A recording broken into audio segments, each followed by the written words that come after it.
Қайырлы күн достар, сіздермен Идеал кек парақшасы. Бүгін сіздермен бента тортын жасап көреміз. Бента сөзінің мағынасы бір порциялық тағам деген мағынаны білдіреді, яғни бұл торт бір немесе екі адамға арналған. Видеоны соңына дейін қарап, каналға тіркеліп, қоңыраушаны басып қойыңыз, себебі алда бұдан да қызықты және де пайдалы рецепттер болады. Қамырын жасап аламыз. Ол үшін бізге қажет жұмыртқа, қопсытқыш, қант, ұн, ерітілген сары май, сүт және де бал керек болады. Барлығының грамдарын төменде жазып қалдырамын. Ең алдымен жұмыртқаның үстінен шым-шым тұз саламыз, қантты саламыз. Аппақ көбік болғанға дейін жақсылап миксерлейміз. Енді үстінен сүтті, майды және де балды салып, тағы да жақсылап миксерлеп аламыз. Оның үстінен қосытқышты салып алдым және де осы ситадан өткізіп саламыз. Сол кезде қамырымыз жақсы көтеріліп ісіп шығатын болады. Оны да жақсылап миксерлейміз. Бізде сұйықтау қамыр шығады. Дайын болған қамырды протеинге құйып, 180 градуста қызып тұрған пеште 15 минуттай пісіріп аламыз. Коржымыз піскенге дейін крем жасап аламыз.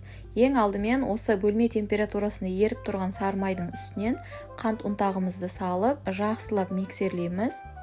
Қант ұнтағы бізде жақсы еріп, сіңіп кету керек. Сол кезде креміміз түйіршік болмай, жақсы крем болып шығады. Үстінен сүзбелі ірімшігімізді де салып, тағы да жақсылап миксерлеп аламыз.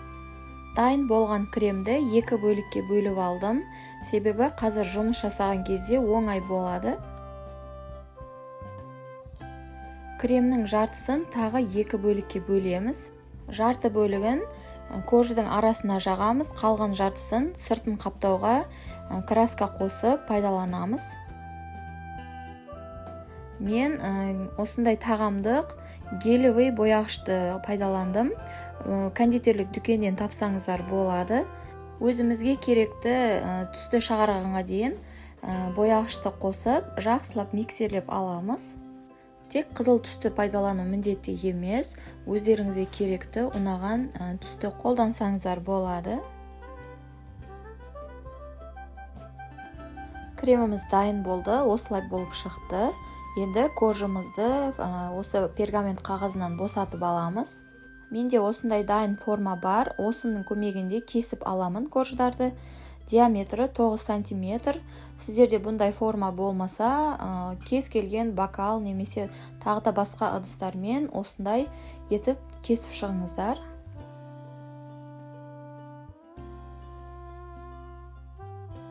Корждарымызды кесіп болдық. Енді оны жинауға кірісеміз. Алдымен коржды қоямыз, үстінен крем жағамыз. Мен осындай құлпынайды қолдандым. Бірақ бұл өз қалауларыңыз бойынша, оны қосса да қоспаса да болады. Немесе өздеріңізге ұнаған жеміс жидектерді осылай кесіп, ортасынан қойып, крем жағып, тағы да тура осылай тортты жинап аламыз. Алдымен тортты осылай бетіні тегістеп шығамыз. Одан кейін барып, шпательдің көмегімен жандарын дұрыстап аламыз. Идеальный, ровный болып, тегіс болып шығу міндетті емес. Қаншалықты тегістей аласыздар, солай жасай беруге болады. Бұл торт сонысымен әдемі болады негізі. Енді оны осы пергамент қағаздың үстінен ақырындап қойып аламыз. Және де осы коробкасына салып аламыз. Пергамент қағазды осы коробканың өлшемімен салыстырып кесіп алыңыздар. Тортымызды тоңазытқышқа қойып тұрамыз. Қазір екінші тортты жинайтын боламыз. Бұл тортты дәл солай алдымен коржды, содан кейін кремді, кейін мен осы кивиді қолдандым.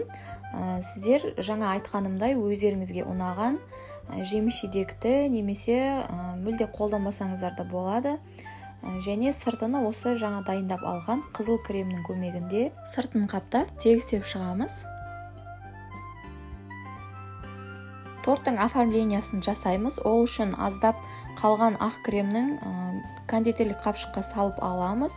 Содан кейін ұшын аздап кесеміз. Және де осы жүрек секілді кремді жағып аламыз. Менде дұрыс көрінбей қалыпты видеода. Міне осындай болып шығады. Келесі ақ торттың бетіне осы қызыл креммен жазу жазып алдым. Мен лове деген. Сіздер өздеріңізге керекті сөзді жазсаңыздар болады. Қалып кеткен кремді осылай жүрекше секілді етіп тағы да жасап жібердім. Тортымыз одан да сәнді болу үшін мен осындай сусальный золото деген осындайды пайдаланамын. Бұны сіздер кондитерлік дүкеннен тапсаңыздар болады, немесе мүлдем қолданбасаңыздар да болады. Осылай екі торттың бетіне де жабыстырып шықтым.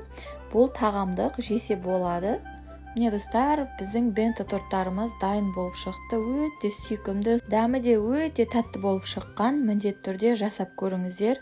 Видеоны соңына дейін қараған болсаңыз, лайк басып, сұрақтарыңыз болса комментарияда қалдырсаңыздар болады. Келесі видеоларда кездескенше.